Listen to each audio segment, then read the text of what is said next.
കലബില ക്രിയേറ്റീവിന്റെ പുതിയൊരു വീഡിയോയ്ക്ക് എല്ലാവർക്കും സ്വാഗതം. ഞങ്ങളൊരു പുതിയ സെഗ്മെന്റ് ആണ് ഈ വീഡിയോ കൂടെ ഉദ്ദേശിക്കുന്നത്. കഴിഞ്ഞ പ്രാവശ്യം ചെയ്ത വീഡിയോ കൂടെയാണ് ഞങ്ങൾ ആ സെഗ്മെന്റ് ആരംഭിക്കുന്നത്, ബിഹൈൻഡ് ദ സിനിമ എന്ന് പറഞ്ഞിട്ട്.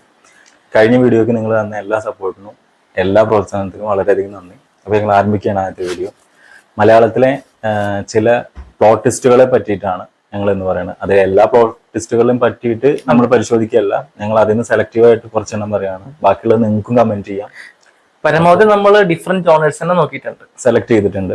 അതിലിപ്പോ ഒന്നാമത്തെ പൊന്മുട്ടയിടുന്ന താറാവ്.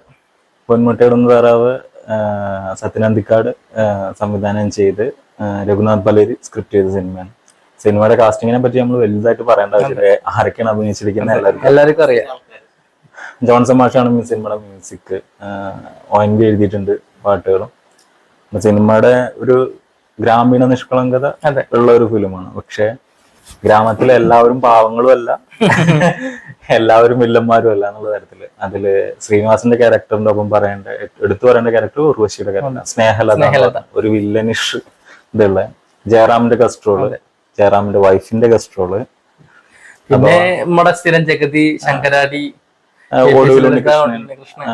കൃഷ്ണൻകുട്ടി നായർ തുടങ്ങിയ എല്ലാവരും ഉണ്ട്. സിനിമയിൽ 2 റിവീലേഷൻ ഉണ്ട്. ലാസ്റ്റ് ഷാരി നായിക 2 റിവീലേഷൻ ഉണ്ട്. അപ്പൊ പാർവതിയുടെ ക്യാമിയോ റോള് അതൊരു സർപ്രൈസിങ് ആയിട്ടൊരു സംഗതിയാണ്.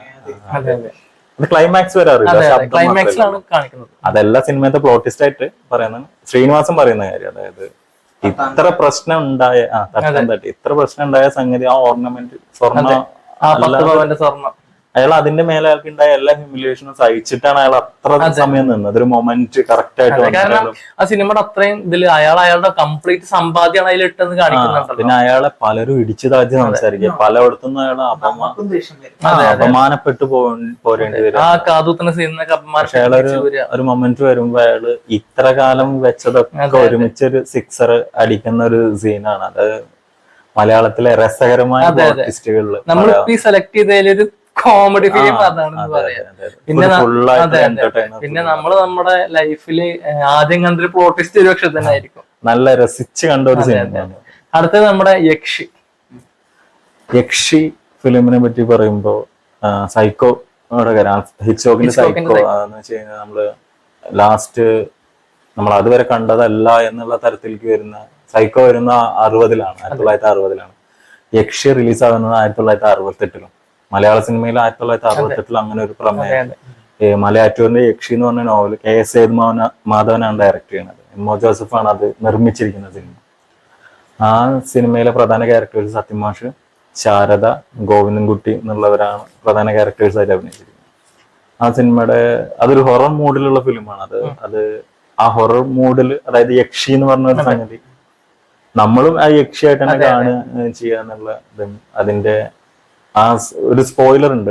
സിനിമ കാണാത്തവർ ക്ഷമിക്കുക. അപ്പൊ ആ സിനിമയിൽ യക്ഷി എന്ന് പറഞ്ഞ ഒരു ക്യാരക്ടർ ഇല്ല സംഗതി, അതായത് യക്ഷി ഇല്ല സിനിമയിൽ. അവര് യക്ഷി അല്ല എന്നുള്ളത്. അപ്പൊ നായകൻ സ്വന്തം ഇൻകോമ്പിറ്റൻസി മറച്ചു വെക്കാൻ വേണ്ടിയിട്ട് ഒരാളെ മേലെ ആരോപിക്കുന്ന ഒരു സംഗതിയാണ്. അതായത് അതൊരു അമാനുഷ ആയിട്ടുള്ള ഒരാളായത് കൊണ്ടാണ് എനിക്കിത് പറ്റാത്തത് എന്നുള്ളത് നായകൻ പരമാവധി ശ്രമിക്കുകയാണ് അങ്ങനെ തന്നെ. പക്ഷെ നായകന്റെ പോസ്റ്റ് ലൈഫിൽ ഉണ്ടായ ഒരുപാട് റിജക്ഷൻസിന്റെയും കാര്യങ്ങളൊക്കെ ഇതുകൊണ്ട് അതൊരു സൈക്കോളജിക്കൽ ആയിട്ടുള്ള ഒരു സംഗതിയും കൂടി അതിൽ കിടക്കുന്നത്. അതാണ് അതിൽ സൈക്കോയുടെ മാതിരി തന്നെ കൃത്യമായിട്ടൊരു എക്സ്പ്ലനേഷൻ അതിൽ വന്നത്. കൃത്യമായിട്ട് പടത്തിന്റെ അവസാനം ഒരു 20 മിനിറ്റ് മുമ്പൊക്കെ നമുക്ക് തന്നു തുടങ്ങി ഇതാണ് സംഭവം എന്നുള്ളത്. അത് പിന്നെ ആ കാലഘട്ടത്തിൽ അദ്ദേഹം അങ്ങനെ ഒരു കഥാപാത്രം ചെയ്തെന്നുള്ളതും എടുത്ത് ഹീറോ ഇമേജ് നോക്കാതെ ചെയ്തൊരു സംഗതി സിനിമ. പിന്നെ അങ്ങനെ സിനിമയില് അതെ അതെ നമ്മൾ ഈ എടുത്ത ലിസ്റ്റിലെ ഒരു ബ്ലാക്ക് ആൻഡ് വൈറ്റ് ഫിലിം തന്നെ ഉള്ളൂ. അതെ, ഭയങ്കര എൻഗേജിങ് ആയിട്ടുള്ള. അതെന്നാ കോമഡി ആണ് എന്നാ നമുക്ക് ഇഷ്ടപ്പെട്ട എന്താ പറയാ നമ്മുടെ KPS സുകുമാരിയെ കണ്ട സിനിമയിൽ അത്ര രസകരമായിട്ടുള്ള സിനിമ പോകുന്നത്. അത് എന്താ പറയാ, അതിന്റെ ക്ലൈമാക്സിൽ വരുന്ന റിവീലേഷൻ ഭയങ്കരമാണ്. അടുത്തത് നമ്മുടെ ഉത്തരം, മമ്മൂട്ടി നായകനായ. എനിക്ക് തോന്നുന്നത് ഈ ലിസ്റ്റിൽ എനിക്ക് ഏറ്റവും ഹോണ്ടിങ് ആയിട്ടുള്ള പ്ലോട്ടിസ്റ്റ് വരുന്ന സിനിമ ഈ ഉത്തരമാണ്. MT വാസുദേവൻ നായർ സ്ക്രിപ്റ്റ് എഴുതി പവിത്രൻ സംവിധാനം ചെയ്ത സിനിമയാണ് ഉത്തരം. ആ സമയത്ത് അതായത് ഇപ്പൊ നമ്മൾ പല കൊറിയൻ ഫിലിംസ് ഓൾഡ് ബോയ് ഉൾപ്പെടെയുള്ള കൊറിയൻ ഫിലിംസിൽ അതായത് ഇപ്പൊ മലയാളത്തിൽ അന്ന് ഇരട്ട വരാറുള്ള സിനിമകളിൽ ഒരു ഉത്തരം തേടിയിട്ടുള്ള ഒരു യാത്രയും ആ കിട്ടുന്ന ഉത്തരം മറച്ചു വെക്കേണ്ടി വരുന്ന ഒരു സിറ്റുവേഷൻ വരികയും ചെയ്യുന്ന ഒരു സംഗതിയാണ്. അപ്പൊ സിനിമയിൽ മെയിൻ ക്യാരക്ടേഴ്സ് സുപർണ, മമ്മൂട്ടി, സുകുമാരൻ, പാർവതി എന്നുള്ള ക്യാരക്ടേഴ്സ് ആണ്. അപ്പോ അതില് ക്ലൈമാക്സിൽ വരുന്ന ഇതും ഒരു സ്പോയിലറാണ്. അപ്പോ ആ ക്യാരക്ടർ എന്തിന് സൂയിസൈഡ് ചെയ്തു എന്നുള്ള സംഗതി ആലോചിക്കുകയും അതില് റിവീലേഷൻ വരുന്ന ആ ക്യാരക്ടറിന്റെ മുകളിൽ തന്നെയാണ് ആ ഉത്തരം എന്നുള്ള എഴുത്ത് വിടുന്നത്. അത് കണ്ടിട്ടില്ലാത്തവര് ആ സിനിമ ഒന്ന് കാണാൻ ശ്രമിക്കും. മലയാളത്തിലെ ഒരു മസ്റ്റ് വാച്ചബിൾ ഫിലിം ക്ലാസിക് എന്ന് പറയാവുന്ന, അതായത് മലയാള സിനിമ എന്ന് ചോദിച്ചു കഴിഞ്ഞാൽ ഇതൊന്നും പറയാവുന്ന. ഞാൻ ഇരട്ട സിനിമ കണ്ടതിന് ശേഷമാണ് ഉത്തരൊക്കെ കണ്ടത്. കാരണം അപ്പൊ അന്ത കാലത്തിലേക്ക് ഇത് അവർ ആലോചിച്ച് വെച്ചത് അതന്നെ വലിയ കാര്യം തന്നെയാണ്. അത് എഴുതിയ ആള് ലെജൻഡ് തന്നെയാണ്. അടുത്ത സിനിമ അടുത്ത നമ്മുടെ മുംബൈ പോലീസ്.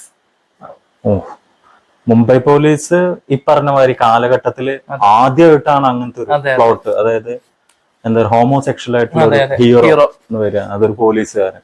ആന്റണി മോസസ് എന്ന് പറഞ്ഞ ക്യാരക്ടർ ബോബി സഞ്ജയ് എഴുതി റോഷൻ ആൻഡ്രൂസ് ഡയറക്ട് ചെയ്ത സിനിമ. റോഷൻ ആൻഡ്രൂസിന്റെ ഫിലിമോഗ്രാഫിയിൽ തന്നെ ഏറ്റവും ഇമ്പോർട്ടന്റ് ആയിട്ടുള്ള സിനിമ.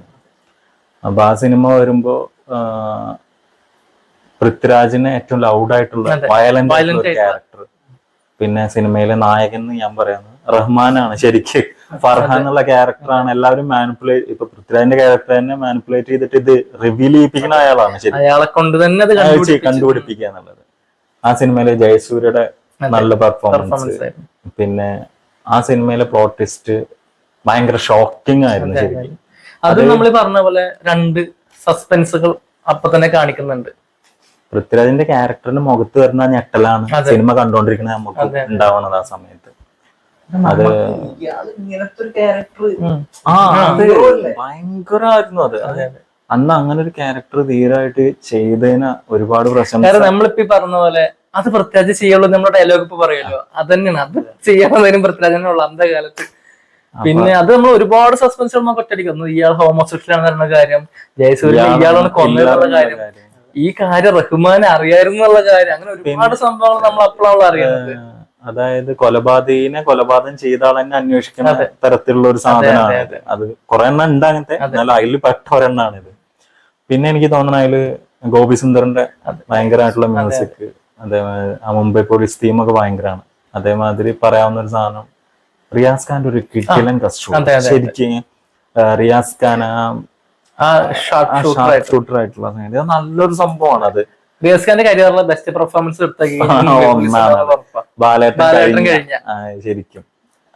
അപ്പൊ ആ സിനിമ അന്ന് കണ്ട അവർക്കൊക്കെ ഷോക്കായിട്ടുള്ള ഒരു സിനിമ ആയിരുന്നു. അടുത്ത സിനിമ നമ്മുടെ അപരിചിതൻ. വീണ്ടും ഒരു മമ്മൂക്ക ചിത്രം. അപരിചിതൻ തിയേറ്ററിൽ നിന്ന് കണ്ട ഭാഗ്യവാന്മാരിൽ ഒരാളാണ് ഞാനും. സഞ്ജയ് ശിവനാണ് സിനിമ ഡയറക്ട് ചെയ്യുന്നത്. സന്തോഷ് ശിവന്റെ സിനിമ ഒരു ഹൊറർ ഫിലിം. ഇപ്പൊ നമ്മൾ എടുത്തതിൽ ഒരു horror film, proper horror film. എന്താ വെച്ച് കഴിഞ്ഞാൽ അത്രയും സിനിമയുടെ പ്ലോട്ട് ട്വിസ്റ്റ് കിടക്കുന്നത് ക്യാരക്ടർ, അതായത് രാജൻ പി ദേവിന്റെ ക്യാരക്ടർ റിവീൽ ചെയ്യുന്ന അത്ര നേരം നമ്മൾ കണ്ടിരുന്ന നമ്മളൊപ്പം ഉണ്ടായിരുന്ന ആളല്ല ആത്മാവാണെന്നുള്ള തരത്തേക്കുള്ള ഒരു സംഗതി വരുന്നത്. അത് പല സീനിലും അതിനിപ്പോ ആ സിനിമ പലതവണ റീവാച്ച് ചെയ്യുമ്പോൾ അത് മനസ്സിലാവുന്നുണ്ട് ചില സീനുകളിലൊക്കെ. എന്താ വെച്ച് കഴിഞ്ഞാൽ ഞാനത് റീവാച്ച് ചെയ്യാണ് 2-3 തവണ ചെയ്തത്. എന്താന്ന് വെച്ച് കഴിഞ്ഞപ്പോ പിന്നെ ഓജോ ബോർഡ് എന്ന് പറഞ്ഞൊരു തീം മലയാളത്തിലുള്ള ഒരു സംഗതി ഉണ്ട്. അതിനുശേഷം ഉപയോഗിച്ചിട്ടുണ്ടോന്ന് അറിയില്ല കേട്ടോ. പിന്നെ നമ്മളതിൽ വില്ലന്റെ ക്യാരക്ടർ വിനോദ് വർഗീസ് എന്ന് പറഞ്ഞ ക്യാരക്ടർ സിറാജ് എന്ന് പറഞ്ഞ ഒരാളാണ് ചെയ്തിരിക്കുന്നത്. കാവ്യമാധവൻ, മന്യ, പിന്നെ കാർത്തിക, വിനീത് കുമാർ മെയിൻ ക്യാരക്ടേഴ്സ്. പിന്നെ ഫ്ലാഷ് ബാക്കിൽ വരുന്ന സലീം കുമാർ, അവരൊക്കെയാണ്. പിന്നെ ജഗതിയുടെ ക്യാരക്ടർ. അതില് മമ്മൂട്ടി പറഞ്ഞൊരു ഡയലോഗ് ഉണ്ട്, അത് മനസ്സിന് ചൂടിലുണ്ടെങ്കിൽ ശരീരം മരവിക്കില്ല എന്ന്. അതൊരു ഹിന്റാണ് ശരിക്കും. മമ്മൂട്ടി ആരാന്നുള്ളതിന്റെ ഒരു ഹിന്റ്. അത് പറയണ പല സീനിലും അതുണ്ട്. ശരിക്ക് ആദ്യം മുതൽ അവസാനം വരെ ഹൊറർ മൂഡുള്ള ഒരു ഫിലിം കൂടിയാണ്. അടുത്ത നമ്മുടെ ക്ലാസ്മേറ്റ്സ്. നമ്മളെ പൊന്മുട്ടയുടെ കാര്യം പറഞ്ഞ പോലെ തന്നെ ഇത് ഒരു രസകരമായിട്ടുള്ള സിനിമയാണ്. പ്രോപ്പർ എന്റർടൈനർ ആണ്, ഫുൾ ഫ്ലെഡ്ജ് എന്റർടൈനർ ആണ് ക്ലൈമാക്സ് വരുന്നത് വരെ. തുടക്കവും ക്ലൈമാക്സും സീരിയസ്. അതായത് നമ്മള് പാട്ടുകൾ കൊണ്ട് ഭയങ്കര സമ്പന്നമാണ് സിനിമ. എല്ലാ പാട്ടും ഹിറ്റായ ഒരു സിനിമ. സിനിമയിൽ പാട്ടുകൾ വന്നതിന് ശേഷമാണ് നമ്മൾ ആ സിനിമ കാണുന്നത്. അതായത് അങ്ങനെയാണല്ലോ അന്ന്. അതെ അതെ. ഇപ്പൊ എന്റെ കൽബിലെ പാട്ടൊക്കെ ഭയങ്കര കാറ്റാടുത്താണല്ലോ. വോട്ട്, അതെ, അത് നല്ല രസം. കാത്തിരുന്ന പെണ്ണല്ലേ. അപ്പൊ ആ സിനിമ, ആ വോട്ട് എന്നുള്ള പാട്ട് പാടിയത് പ്രദീപും രാജമാണിക്കത്തെ ടൈറ്റിൽ പാടിയ പ്രദീപും ഒരേ പ്രദീപാണ്. ഇപ്പോ ലാൽ ജോസിന്റെ ഡയറക്ഷനില് ജെയിംസ് ആൽബർട്ട് ആണ് സിനിമയുടെ കഥ എഴുതിയിരിക്കുന്നത്. അത് ഒരു ensemble cast, Prithviraj, Indrajith, Narain, Jayasurya, proper വില്ലനായിട്ടുള്ള ജയസൂര്യ, കാവ്യമാധവൻ, അതേപോലെ തന്നെ നമ്മുടെ ബാലേന്ദ്രൻ, ജഗതി ശ്രീ, അനൂപ്. അപ്പൊ അനൂപിന്റെ ക്യാരക്ടർ. അപ്പൊ അത് സുരാജ്. അതെ, സുരാജും ആ ക്ലൈമാക്സിൽ വളരെ തെറ്റ് വരുന്നത്. എന്താ പറയാ, ആ റൂമിലാണല്ലോ. അതെ അതെ, ശരിക്ക് ഇന്ദ്രിയത്തിനും പൃഥ്വിരാജിനെ അറിയാത്ത ആൾക്കാർക്ക് അവര് ഏട്ടനും അനിയനാന്ന് പറഞ്ഞാൽ ആരും വിശ്വസിക്കില്ല. അറിയാത്ത ഒരാളെ കാണുകയാണെന്നുണ്ടെങ്കിൽ ആ പയസ് എന്ന് പറഞ്ഞ ക്യാരക്ടർ, അതായത് 2-3 ഡയലോഗ്സ് അന്നൊക്കെ, അതായത് ക്ലാസ്മേറ്റ്സ് ഫിലിം വന്നു കഴിഞ്ഞ് കുറെ കാലം കഴിഞ്ഞിട്ടായിരിക്കും ക്യാമ്പസിലൊക്കെ വരുന്നത്. ഇത് കടലാക്രമണം പോലെ ഉണ്ടല്ലോ എന്ന് പറഞ്ഞു. അപ്പൊ ആ സിനിമയുടെ ക്ലൈമാക്സ് റിവ്യൂ, ആ പാട്ട് ഭയങ്കരമാണ്. അത് കുറച്ച് ഹോണ്ടിങ് ക്ലൈമാക്സ് തന്നെയാണ് നമ്മൾ പറഞ്ഞത്. രാധികയുടെ ക്യാരക്ടറിന്റെ ഒരു എലിവേഷൻ ഭയങ്കരമാണ്. കാരണം ആ സിനിമയുടെ ആദ്യം തന്നെ പൃഥ്വിരാജിനെ ഒരു ആത്മഹത്യ പോലെയാണ് കാണിക്കുന്നത്. പക്ഷെ അല്ലെ ബാലേന്ദ്രൻ മേനോൻ പറയുന്നുണ്ടല്ലോ, അയാൾ എന്തിന് എന്തിനാ ആത്മഹത്യ എന്ന് പറയുന്നുണ്ടല്ലോ. അപ്പൊ നമ്മളത് അതും ഒരു ഉത്തരം നേടുള്ള അന്വേഷണം. ഫ്ലാഷ് ബാക്ക് പറയുന്നു, രസകരമായിട്ടുള്ള ഒരു റൊമാൻസ് കോമഡി എന്റർടൈൻമെന്റ് ആയിട്ടൊരു സിനിമ പോകുന്നു. അതിന് പിന്നെ നാരായൺ മരിക്കുന്നു, പിന്നെ ക്ലൈമാക്സ് ആണല്ലോ. 2 സംഭവം നമ്മൾ മനസ്സിലാക്കുന്നത്. ഇന്ന് ഇവരെ കൊല്ലാൻ നോക്കിയത് ആരാണെന്നും അതിന് അത് അതെ അതെ അതെ. പക്ഷെ ക്ലൈമാക്സ് അത്ര രസകരമായിട്ട് ആ ഫ്ലാഷ് ബാക്കിലെ പോർഷനും കൂടി ടാറ്റ കാണിക്കുന്ന സാധനം കൂടി കാണിച്ചിട്ട് നമ്മൾ ഹാപ്പി ആക്കിയിട്ട് തന്നെ ലാൽ ജോസ് പടം നിർത്തിയതുള്ളൂ. അദ്ദേഹത്തിന്റെ വളരെ ഇഷ്ടപ്പെട്ട സിനിമകൾ ഒന്ന് തന്നെയാണ് അത്. ഇനി ബാക്കി ഏതെങ്കിലും സിനിമകൾ നിങ്ങൾക്ക് ഉണ്ടെന്നുണ്ടെങ്കിൽ നിങ്ങൾക്ക് കമന്റ് ചെയ്യാവുന്നതാണ്. ഞങ്ങൾ ഇതിന് ഒരു 2ാം ഭാഗം കൂടി ഉദ്ദേശിക്കുന്നുണ്ട്. അപ്പോൾ ഇതിനെ കുറിച്ചുള്ള കൂടുതൽ നിർദ്ദേശങ്ങൾ നിങ്ങൾ കമന്റിലൂടെ അറിയിക്കുക. Thank you.